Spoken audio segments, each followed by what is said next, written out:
What is going on, guys? JD from New York here. Thank you so much for tuning back into the channel tonight. This is your Extreme Rules pay-per-view review and results for tonight's show, June 4th, 2017, live from Baltimore, Maryland. Tonight, I am, of course, JD from New York. And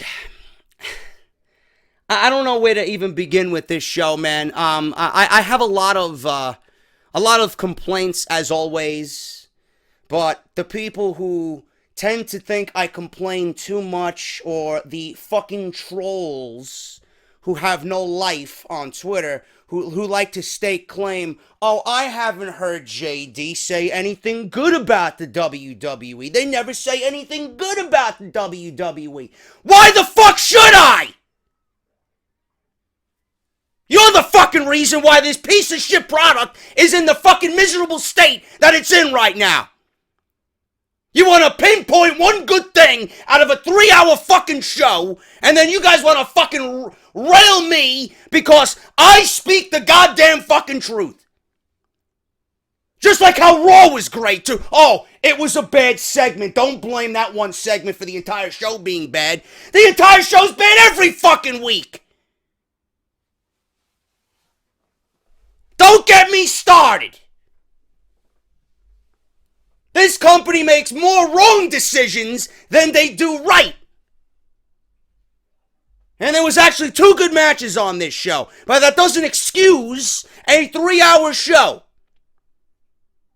I'm not going to tell you it was a good pay-per-view because it wasn't. None of the decisions they made tonight really made any sense besides The Miz winning the Intercontinental title back. Just lived up to the fucking shitty bill that was Extreme Rules. And please, do me a fucking favor.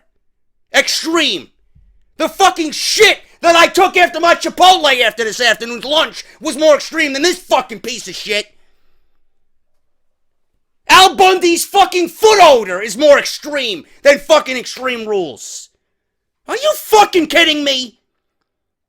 Why is this pay-per-view named Extreme Rules? Please, I'd love one of these fucking detractors to fucking explain that one to me. What's so extreme about it? A kendo stick? Ooh. I'm sure Masato Tanaka somewhere is fucking really jealous of that one. A steel chair in the main event? Oh my god. Balls Mahoney is fucking laughing in his grave. Roman Reigns spearing Samoa Joe and Finn Balor through the steel barricade. That's always his spot in an Extreme Rules match. He's been doing it for the last 3 years. Something different, please. Intercontinental title can fucking switch hands on a disqualification because nothing screams extreme than a title change on a DQ. If you're not going to be extreme, and if you're gonna hype the fucking shit as, oh, WWE, they get extreme one day out of the year. Give me a fucking break. If you're not gonna be extreme, then change the fucking name of the pay-per-view. No, we're lukewarm Extreme Rules, or we're slightly Extreme Rules, or I don't know what the fuck Extreme Rules is. Give me a fucking break. That's how you start a fucking review off. Complaining about the things that need to be complained about. No, but I'm the one who fucking complains all the time. I don't say anything bad, or all I do is say shit bad about WWE. What is there that's good? What is there that's good? You got a fucking Samoan prick with greasy hair who shoved down our throats. My dad doesn't even watch the fucking product. And that's the first thing that he uttered out of his mouth tonight when I watched it to him. Why are they shoving this guy Reigns down everybody's throat? I don't know, Dad. Because he's a pretty boy prick. That's why. It's not that difficult to see. They got a fucking world champion who's fucking the poster boy for a missing ad. Plaster his face on the fucking milk carton. Bray Wyatt. Why should I take Bray Wyatt as a fucking serious threat? Ooh, the ghastly and ghouly Bray Wyatt with his fearful promos. Oh, I'm shaking in my boots. Comes out looking like Leatherface tonight. I'd rather have fucking Leatherface in the match. At least he would put up more of a fight. Yeah, but I'm supposed to take him serious against Brock Lesnar, though, right? Sure. Finn Balor, don't come out with the demon paint.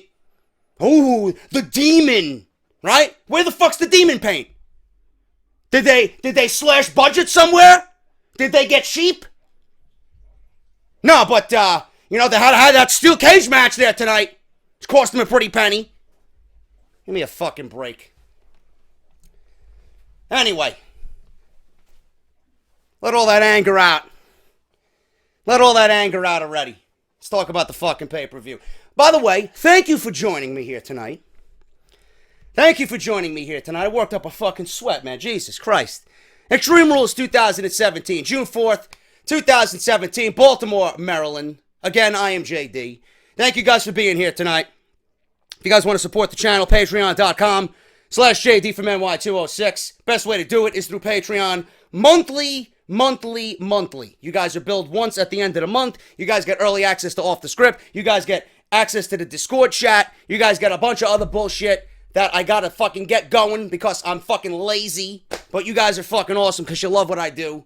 And I'm the one guy that's not gonna bullshit you on anything that comes WWE. That's why.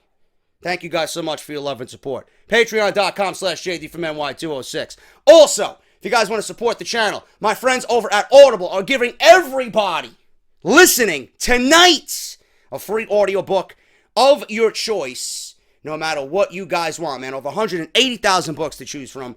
A lot of those are wrestling related, and you guys have access to everything. One book, man. Compatible with iPhone and Android. Go through the sign-up process. It's easy, it's quick, and if you guys end up canceling the service for whatever reason, you guys can either stay on if you want, or if you want to cancel, you're not going to be charged, man. You're going to get to keep your free book no matter what. That's audibletrial.com/offthescript. Free book.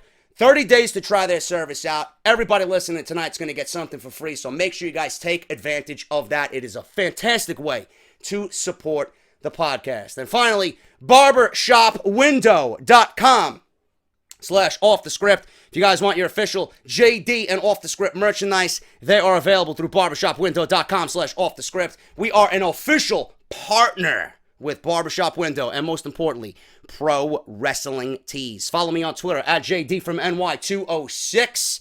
And if you guys want to subscribe to the YouTube channel, hit that subscribe button down below, that big red button down below, and hit that bell for your notifications so you know when I upload new content every single day.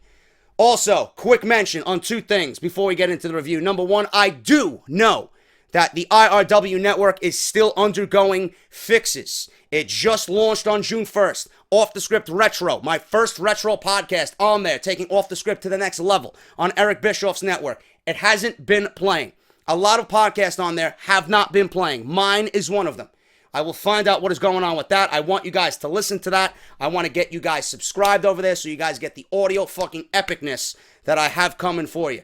We reviewed the 1992 Royal Rumble, and I really made it special for you guys, and I can't wait for you all to hear it. So as soon as I hear anything about a fix, I will let you guys know over on the IRWnetwork.com. Off the Script Retro is the home over there on IRWnetwork.com. And finally, I know there was some bullshit with What Culture Pro Wrestling as of yesterday, and I made a video on the entire thing. YouTube took down their live stream of their event Fight Back, and they pretty much said that What Culture was spamming and just going through deceptive practices or whatever the fucking bullshit excuse they came up with. So Adam from What Culture made a very heartwarming statement, a really serious statement that's really gaining traction in the community. I made a video on it, Off the Script Extra, when uploaded today. Make sure you guys go and check that out and sign the fucking petition that's there, man. We got to get our voices heard in the wrestling community. Otherwise, nothing is going to change. It's a long shot, but if we don't say anything, nobody's going to hear us. If we stay silent, we can't do that. We at least have to make an effort. You know, if we're making somewhat of an effort, then maybe somebody will hear us. Because ad revenue sucks. Search engine optimization sucks. Wrestling content's not being promoted. It's not being pushed. It's not being recommended. Everybody's suffering, man. Even those who upload video game content, they're suffering because it's wrestling-related WWE video gaming content. It's shitty. It's a really shitty situation. So make sure you guys go and check that out. Sign the petition. Check out the video. Off the Script Extra live on the channel as of this afternoon. And I would greatly, greatly, greatly appreciate that from everybody. And if you guys love the thumbnail, thanks, as always, to the beast himself at MikeWill87 on Twitter. He does all my thumbnails, all my layouts. Money up front when you're dealing with him, okay? If you guys want something done, give him what you want. He'll do it, and he'll fucking get it to you. The best fucking quality out there right now. At MikeWill87, if you guys are a podcaster, if you guys want thumbnails, a YouTube content creator, you want layouts like I do. Reason why I got the best fucking reviews on YouTube.com is because of at MikeWill87 on Twitter, man. So make sure you guys hit him up if you guys need anything in regards to thumbnails and a layout. Extreme Rules, man. I got all my anger out. Right there in the beginning. And some of you are probably like, why is he yelling? Why is he complaining? It's because I'm very frustrated with the product right now. If I was not frustrated with the product, I wouldn't be yelling. I wouldn't be boisterous. I wouldn't be very vocal about what I don't like. The majority of what I don't like about the WWE product right now. But one thing I did like on this show was the opening match. Dean Ambrose versus The Miz for the Intercontinental Championship. Dean Ambrose can lose this match and lose the title. More importantly, lose the title on a disqualification. I am not one for the build of this match. I did not care. I did not want it because we've seen it on SmackDown. They brought it over from Raw when they drafted both guys over in the Superstar Shakeup to Monday Night Raw. And they really had nothing else for these guys at the moment. So they're like, you know what? We had this be successful on SmackDown. Why don't we do this again on Monday Night Raw and see if they can recreate whatever they did on SmackDown. Maybe even do it a little bit better here on Monday Night Raw. The build was awful. The build was terrible. WWE jumped the gun with 2 weeks left to go. They nailed home the disqualification aspect for this feud, but you know, going into the go-home show, they really didn't do anything but promote a six-man tag with Miz, Sheamus, and Cesaro, and Dean Ambrose and the Hardys. So they really didn't play up the fact that, you know, Dean Ambrose can lose this coveted Intercontinental Championship under disqualification. They did that the week before the go-home show. And they even involved the Drifter. They you know, included Elias Sampson in this, and he didn't even play a factor in the closing sequence of this match, which everybody who did a preview and predictions video kind of assumed that he was going to be there at the end because he did one of his tunes on Monday Night Raw. He said that he had a favor to repay to a certain A-list superstar. We didn't see nothing of Elias Sampson in this match. He was on the show in his own segment, but he was not featured in this match at all. Now, this match was very good, man. It went 20 minutes, opened the show, very hot. The crowd was into it. This was a typical Dean Ambrose Miz match, man. You know, Miz with his fucking Daniel Bryan style kicks. Miz being a fucking chicken shit heel, trying to really play up the disqualification fact. You know, there was a steel chair brought into the mix. He tried to fool the referee that Ambrose was using the steel chair. At one point, Maurice got into the mix here and intentionally slapped the Miz, hoping that the referee would disqualify Dean Ambrose. It was crazy, man. It was really crazy. But it really, really picked up towards the latter end of this match. Miz went for a figure four. He got the figure four on Dean Ambrose. Then Dean Ambrose got the figure four on Miz. So there was a nice sequence where both men got into the figure four, and they both got out of it. Miz went for another figure four, but Ambrose rolled him up for a near fall 2 count. Dean Ambrose then climbed the top rope. He was really selling the injuries in the match. Cole was talking about, you know, Dean Ambrose being a fighting champion. I don't see that. I was hoping Dean Ambrose would lose this match and lose the title because I just don't like him carrying the Intercontinental Championship. I think it's over and done with. You know, I think Dean Ambrose is well past the Intercontinental Championship round. The guy needs a huge reset button. If there's a heel turn that needs to be made, Dean Ambrose has got to be the one. Because I think he is absolutely fucking bone dry right now. He is stale as fuck. But it's looking like we're probably going to get Dean Ambrose versus Elias Sampson, and that's going to be the Drifter's first big feud on Monday Night Raw. He went for a superplex, did Ambrose. And there was a huge battle chant going on. Let's go Ambrose, let's go Miz, which was very surprising. You know, I didn't really expect that.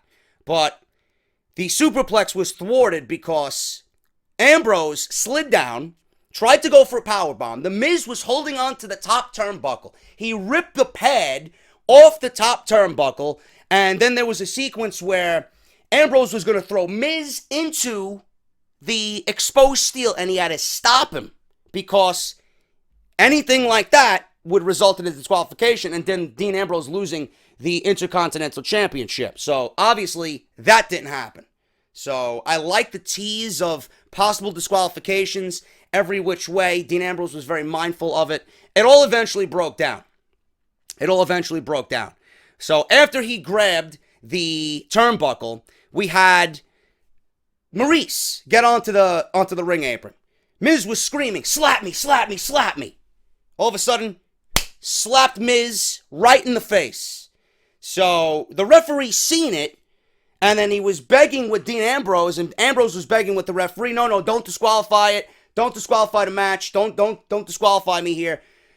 The Miz thought he was going to get one over. Referee's like, no. I know what you're trying to do. I see what you're doing here. He tosses Maurice out. He ejects Maurice from the ringside area. All of a sudden, Maurice goes around the ring. She starts causing a commotion on the outside. The referee, like a fucking dumbass, goes over to attend to her. Miz takes Ambrose and Irish whips him into the referee, knocks the referee out of the ring. Ambrose almost goes out of the ring, but he stays in the ring. And the referee gets up like, what the fuck is going on? Did you intentionally do that to me?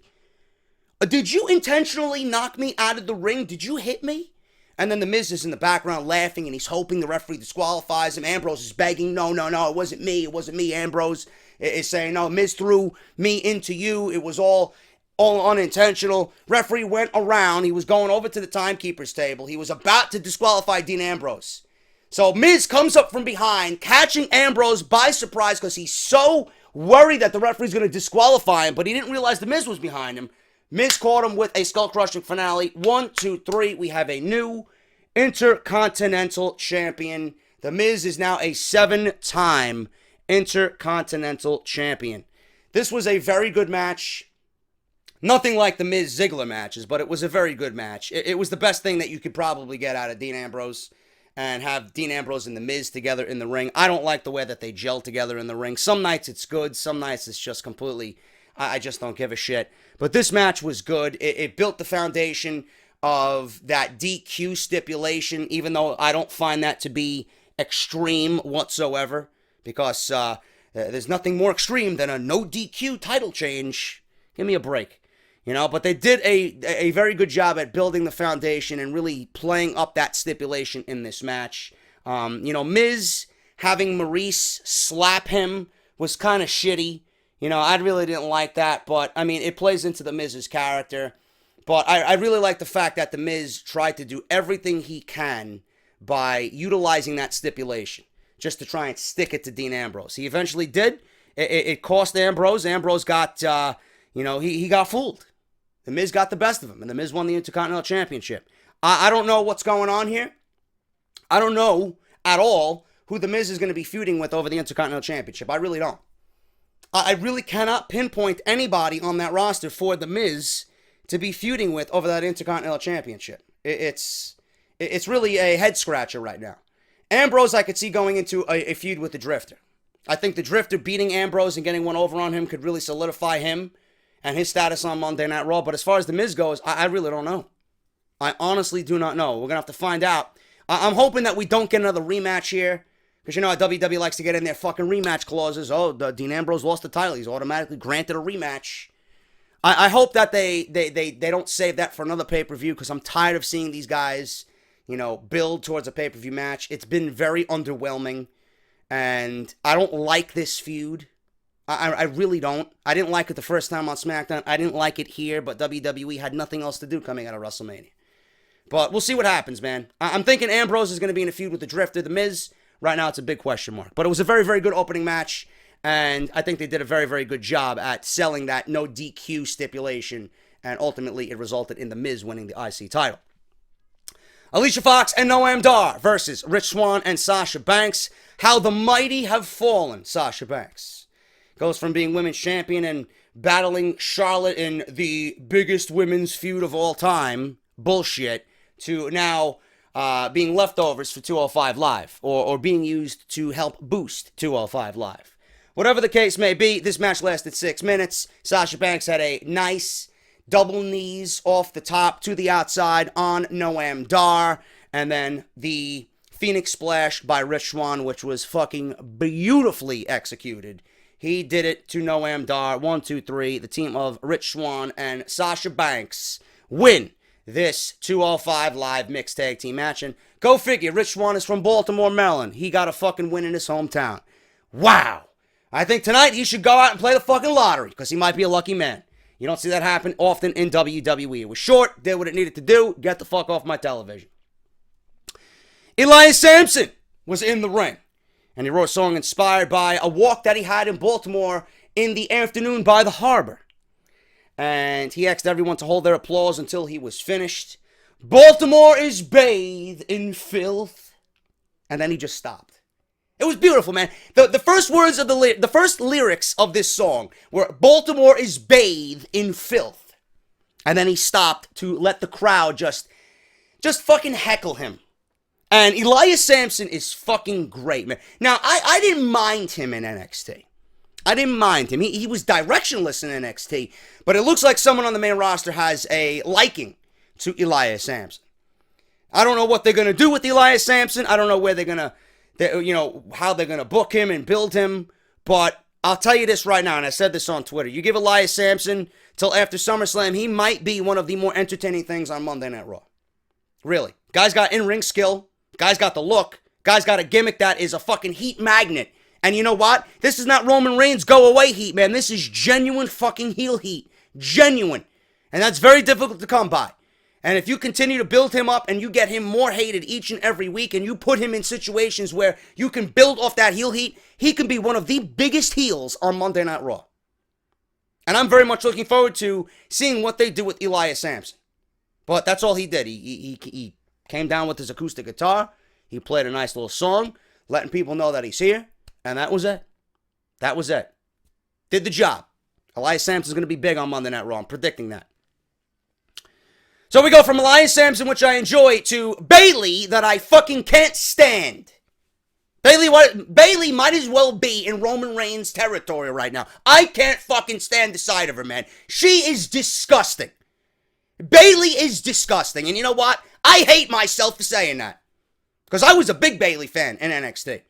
How do you take Bayley, who was the next John Cena for the women's division, and you ruin her to the point where she is absolutely fucking at the bottom of the barrel? Not only did the build for this feud suck dick, but then you got This Is Your Life, and then you got Bayley throughout this entire build getting absolutely caned like she was in ECW on the brunt of a Sandman caning. I don't get it. So what does WWE do here? Instead of getting Bayley to a point where she's pissed the fuck off, no, Bayley is still in that somber mode, and she's just very depressing, and there's no anger seething from Bayley. I don't know, if Alexa Bliss is bringing my fucking high school teacher and my ex-best friend and an ex-boyfriend that I fucking hated onto my show to just fucking heckle me and treat me like shit, and then meanwhile getting caned 3 weeks in a row, I don't know, I'd be fucking pissed. I'd be fucking pissed. There's not one piece of fucking anger, there's not one drop of anger from Bayley. And then people want to know, JD, why do you hate Bayley? It's because the creative has fucking ruined her character to the point where I wish she was one of them fucking, those inflatable Bayley buddies. She'd actually look more attractive. WWE would get more use out of her if she was actually one of those Bayley buddies. Because right now, she is absolutely fucking worthless in every sense of the word. And that's a damn fucking shame. Bayley needs to be built up the same vein as Daniel Bryan. They did that right in NXT. Why? You know what that means to me? It means the people in NXT have a bigger brain than the people running your A-list show or your fucking, your flagship show. How do you fuck this up? How do you fuck this up? Bayley, Daniel Bryan-esque attitude, who's the best female wrestler on NXT's roster.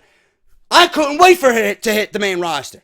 What do? They make her into a sniveling fucking pussy who's on the receiving end of a beatdown after a beatdown after a beatdown, and she still doesn't get mad. Ridiculous. Absolute ridiculous. I actually thought after the building of this feud, I actually thought after everything we've seen that WWE would throw Bayley a bone here. I thought they'd have Bayley win the fucking title. Of course not. This match went 5 minutes. 5 minutes. This match resulted in a further burial of Bayley. Match wasn't really built around the Women's Championship. The entire fucking match was built around let's grab the kendo stick. I think after what we seen on Monday Night Raw, this bled right into the pay-per-view. That This Is Your Life segment bled right into the pay-per-view, and Vince probably pulled the plug on this thing. He's like, well, we got to go through with it. Give them 5 minutes and get the fuck off my television. That's exactly what happened here. This match was a fucking waste. Bayley hit the Bayley to belly, and that was it. Kendo stick shots. Bliss rolled over, grabbed the stick again. Bliss shoved Bayley into the stick that was propped up in the corner. And then all of a sudden, she bashed her across the back again, followed up with a DDT. 1, 2, 3. Done. Absolutely done. 5 minutes of fucking bullshit. I don't understand why Bayley wasn't pissed. She should have came out there and fucking had anger just flowing from her face. Nothing. Nothing. Bayley done. So what do you do here? Bayley needs to go back and they need to hit a fucking a hard reset button with Bayley. I book Alexa and Sasha. Looks like Sasha has the most momentum right now in the women's division. Believe it or not. Whatever she was doing with Rich Swann, out of everybody else on that roster, there's nobody else to challenge Alexa instead. It's got to be Sasha.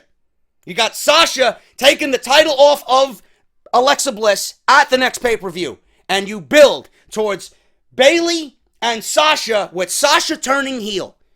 You got to give Bayley a situation where it's just gonna fucking enrage her. If this did not enrage her, you need to take Sasha and turn her heel and have her become the champion. That needs to enrage Bayley. Because what that's going to do is that's going to turn Sasha heel. Sasha's going to become a fucking pure bitch. And she's going to shove it in Bayley's face. And that's going to be Bayley's breaking point. Alexa did it to me. I couldn't do it. Now you're turning your back on me, my best friend or my ex-best friend who's got my fucking championship title. Enough is enough. Enough of this fucking pussy girl next door Bayley. I'm not having any of it anymore. You want to see the bitch come out in me? Let's do it at SummerSlam. That's what needs to happen. That's what needs to happen. Might not be a full reset on Bayley, but she needs to grow some fucking balls after this bullshit, this embarrassment of a women's feud. You took all the focus off the title and you made it nothing but focus on the kendo stick. And this was the first hardcore thing we've seen up until this point. And it wasn't even that hardcore. Kendo stick on a fucking pole. Are you fucking kidding me? Who's to say there's not another kendo stick underneath the ring? You know? If a kendo stick's legal, you know what? I'm thinking, you know what? Okay, the kendo stick's legal. I'm gonna grab a fucking steel chair. Clearly there's no DQ if the kendo stick's involved. Fucking stipulation didn't make any sense. Sheer stupidity. 5 minutes. Garbage. Get it the fuck off my television. Bliss and Sasha gotta be up next. Bayley's gotta be done. She ain't getting another rematch. One and done. Gotta be Sasha. We go from something that was completely garbage to something that I thought was going to be decent, but it ended up being a complete clusterfuck. And yes, I understand completely you fucking clowns who say I don't listen. Okay? It's not the fact that I didn't listen. It's the fact that a tag team steel cage match does not make sense. The Miz and Dean Ambrose should have been a fucking steel cage match. This should have been a fucking TLC match. Or a ladder match of some sort. Why didn't WWE book a ladder match? Oh, because we had too many ladder matches. in the past couple of weeks. We had one at TakeOver Chicago. We got one coming up in Money in the Bank. We got another one with the women coming at Money in the Bank. Too many ladder matches. Who the fuck is going to complain about there being too many ladder matches? Are you out of your fucking mind? Yeah, I don't want to see a fucking ladder match with the Hardy brothers. Yeah, Jeff Hardy in a ladder match. Yeah, I don't want to see that. Are you out of your fucking minds? God, I so wish I was a fly on the wall in these creative meetings, man. I'd be fucking bzzz, bzzz, I'd be fucking on the wall just looking at them. Are you fucking kidding me? Did you say that? I don't know. Where is that, man? Who is that? Is that Samoa Joe with his chicken sandwiches? Anyway, this match, to me, complete clusterfuck. It was decent. Everything that they did before this was better than what we've seen here, but definitely shouldn't have been in a steel cage. The stipulation for a tag team steel cage match is fucking retarded. Okay? And then WWE, yeah, they could lay out the foundation, they could lay out the rules. Both members of the team need to hit the ground for them to be declared the winner. Okay, that's fine and dandy. I don't mind that. But when you have Jeff Hardy in the middle of this thing, climb the fuck out of the steel cage, leaving his brother in a 2-on-1 situation, who the fuck produced that? If I'm Jeff, why am I gonna climb out of the fucking cage without my brother, leaving him handicapped in the ring? Doesn't that automatically mean to me, well, Sheamus and Cesaro, they're gonna double team Matt. They could walk out the door whenever the fuck they want, hand in hand. This is why I got upset.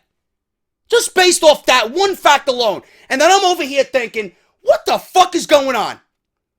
Then he gets back in the ring just to do a big spot off the top of the fucking cage. He does Whisper in the Wind like we didn't think that was gonna fucking happen, right? Really extreme. Does Whisper in the Wind off the fucking top of the cage. His spot monkey addiction came back into play, which I'm hoping this is the fucking case. I'm honestly hoping Matt turns fucking heel on, or at least goes broken based on Jeff Hardy's decision here. His spot monkey addiction overcame him, and he fucked the match up for the Hardy Boys. Comes back in, does Whisper in the Wind, right? And out of all the times Matt was trying to fight before the Whisper in the Wind, even before the Whisper in the Wind, all the times Matt was trying to fucking battle off Sheamus and Cesaro, right? Have them bolt down. I don't understand the logic here. It's like they don't think. They make the superstars, they put them in these situations where they look like fucking retards. Why is Matt Hardy trying to climb out of the steel cage with two men in the ring with him in a handicap situation? He's trying to climb out the cage to win the match, right? And even at that point, he couldn't win the match because Jeff was on the outside like a fucking dumbass. He's going to go over the top instead of walking out through the door. Jeff could have came in, he could have stood on the apron, let's jump out of the ring together, right down the steel steps and win the fucking match. No, he tries to climb out of the cage instead of walking out the door.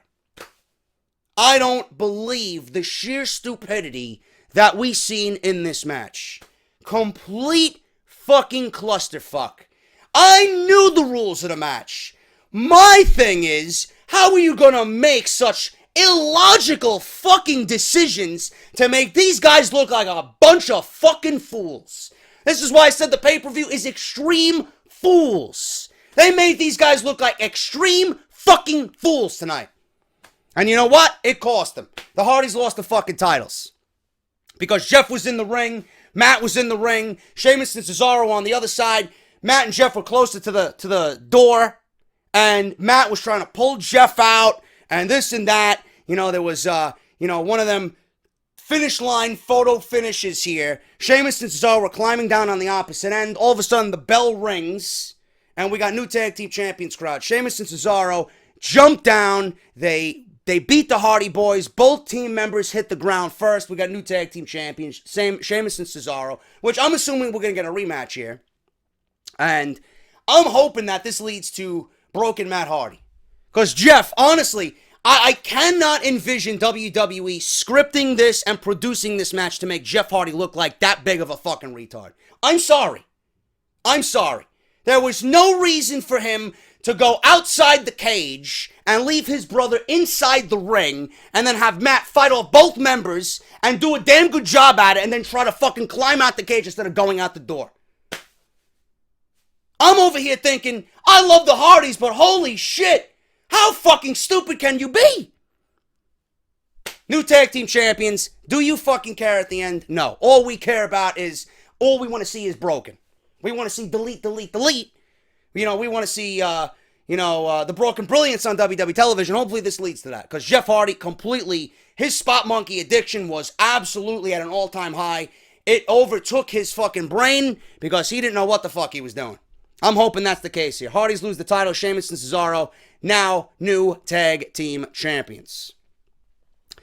Neville and Austin Aries, submission match for the Cruiserweight title. This one went 18 minutes. You know, I honestly, I'm going to be perfectly honest with you here. I was so pissed off with the steel cage match. I barely even paid attention to this match.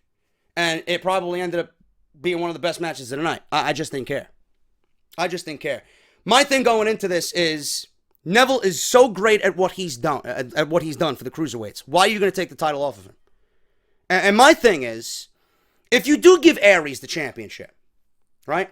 My main thing here, and this would be a deciding factor on the outcome of this match, if I'm a producer here, you got to think just a couple of steps ahead here. If Austin Aries is the new Cruiserweight champion, is there another heel on 205 Live that could even measure up to challenge Austin Aries for the title? No. Not at all.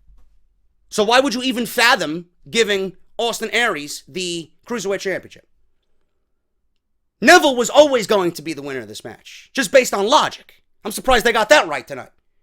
Because there's more baby faces there, not believable ones, not believable ones, but there are more baby faces to challenge Neville as a heel than there are baby faces or heels to challenge Austin Aries as a babyface.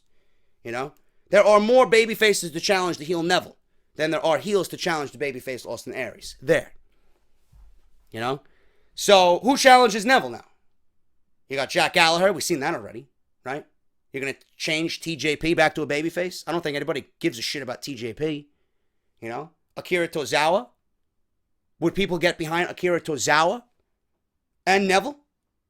Would they be interested in that type of program? I mean, Austin Aries is the upper echelon of 205 Live. If there's anything that this match shows you, if there's anything that the conclusion of this match shows you, is that 205 Live's depth is not there right now. There's nobody there. There's nobody believable. There's nobody lined up next to challenge Neville and be a believable challenger. That's the one thing I took away from this match. I'm like, okay, Neville won. He retains the title. Beautiful fucking red arrow onto Aries' back right into a Rings of Saturn. Beautiful. Absolutely beautiful fucking move. That's the only thing I remember. But I don't know what WWE does here with 205 Live. I really don't. Austin Aries, to me, deserves to not be on 205 Live. I think he deserves to be on Monday Night Raw. I think he deserves to be on SmackDown. I think he deserves to be fighting for an Intercontinental Championship or a U.S. Championship. I'd love to see Austin Aries challenge The Miz for the Intercontinental Championship. Maybe that's the way that they go. Because I don't see anybody on Monday Night Raw to be next in line for The Miz. I don't think they have anybody else. I don't know what they do. WWE has a lot more fucking questions to be answered than anything here. But Neville is the new, or Neville, not the new, but he's still the Cruiserweight champion. Austin Aries is done after this. I don't know where they go. Going to be very, very interesting situation coming up and decision making for WWE. Main event. Bray Wyatt, Seth Rollins, Samoa Joe, Finn Balor, and Roman Reigns in a fatal, or an extreme fatal five-way, excuse me. This match was very good. Not going to bullshit you. It was a very, very good match. Okay? There was a lot of nice spots here. A lot of nice spots. I'm going to go right for the ending. Because you guys want to know exactly what I'm thinking about Samoa Joe winning this match and becoming the new number one contender for Brock Lesnar. Yes, I got the match that I want. Yes, I got The match I have been wanting for months since Joe has debuted on the main roster. Joe challenging Brock Lesnar for the Universal Championship. Do I mind that we're getting this match? Fuck no. Of course I don't mind.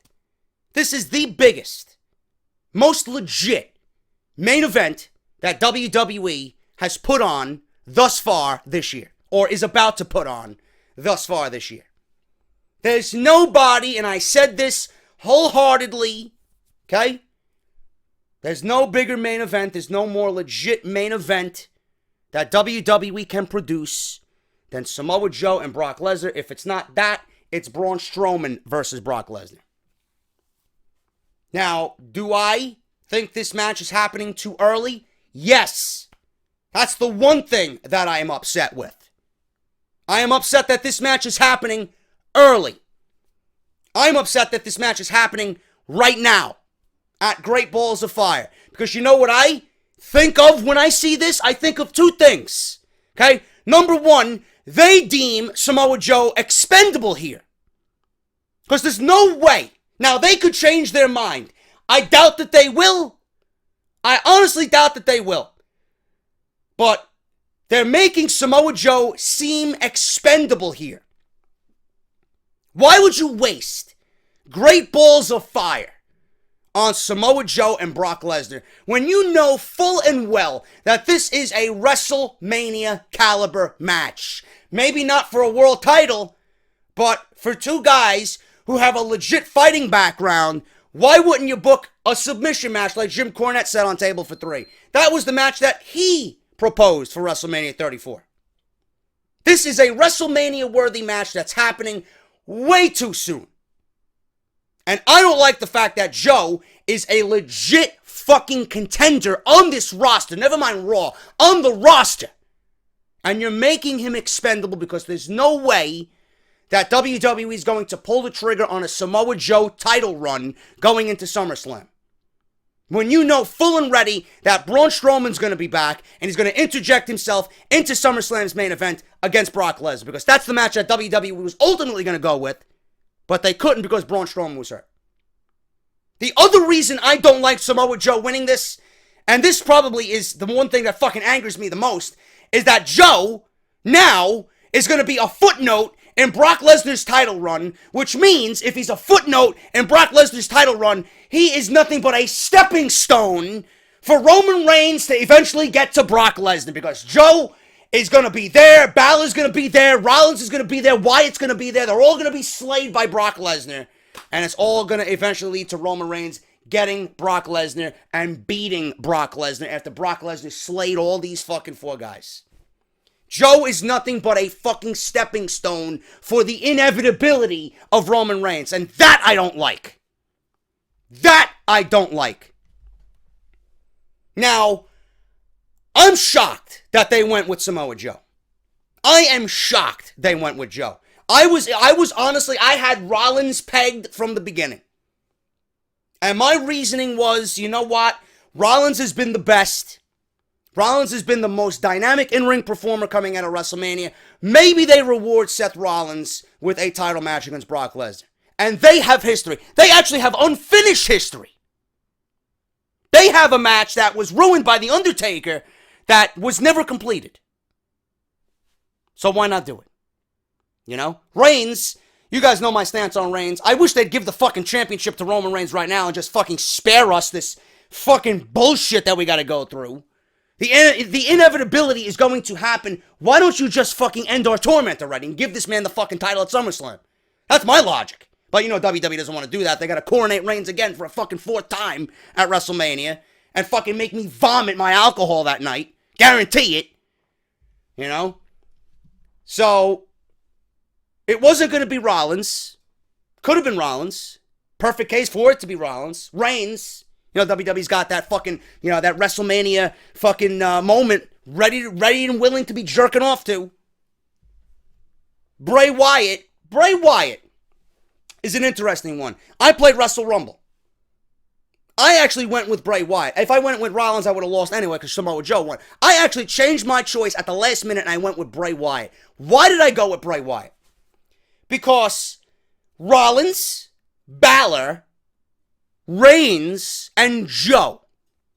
Compared to Bray Wyatt, those four are big money-making matches. A match with Rollins is money. A match with Reigns, I don't want it, but it's money. A match with Balor is money. Demon versus Beast, it's money. It sells. That whole David versus Goliath thing, big versus small, it'll get over. It'll get people excited. I might not be interested in it like I was a Daniel Bryan, Brock Lesnar potential showdown, but obviously it's something that would pique my interest and gain my my enthusiasm as we get closer to it. Samoa Joe, I don't even need to fucking utter my breath. You guys know that's a big money match. Just based on the size of those guys and the legit factor. That's a big money match. Great Balls of Fire is a waste of a fucking pay-per-view. It's a waste of a pay-per-view. I thought they were going to give it to Bray Wyatt because I thought it was going to be a one and done. Bray Wyatt out of the other four was the most expendable. Waste Bray Wyatt, get him out of there, have him feed Brock Lesnar's hunger, and then get Lesnar and Strowman to SummerSlam. That was my logic. That was my logic before this pay-per-view started tonight. But they didn't do that. They're going with Samoa Joe.